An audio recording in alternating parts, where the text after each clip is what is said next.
A whole lot of teams in the Atlantic Division have their rival, the Nets, to thank for all of this here. Remember how this all came about 4 years ago when Danny Ainge decided to tear it all down, trade KG and Pierce to the Nets, and just got picks for days that don't end till next year. Let's talk more about this. What's next here? Okay, good stuff there, DA. Appreciate it. Let's bring back in 3D. Now, these are the four guys that you hear most that maybe Danny Ainge will either try and sign or do a trade for. Let's point out the elephant in the room. There's a big gap between the Celtics, who finished in first place, and the team who won the East, the Cleveland Cavaliers. Which one of those four guys, or do they need multiple of those guys to close the gap and play on the same level? Well, I think it's multiple guys. Obviously, you think of Paul George because of the three, and when they play a lot of small ball.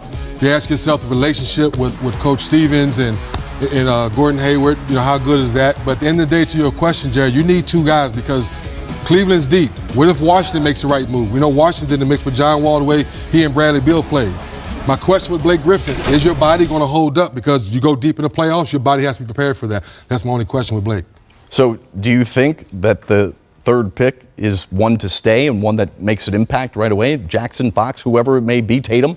Jackson makes a lot of sense because of his length and the way he plays the game on the defensive end of the floor. We know Brad Stevens likes to go deep into his roster in the playoffs. He makes the most sense. But once again, Danny Ainge, you got something else up your sleeve.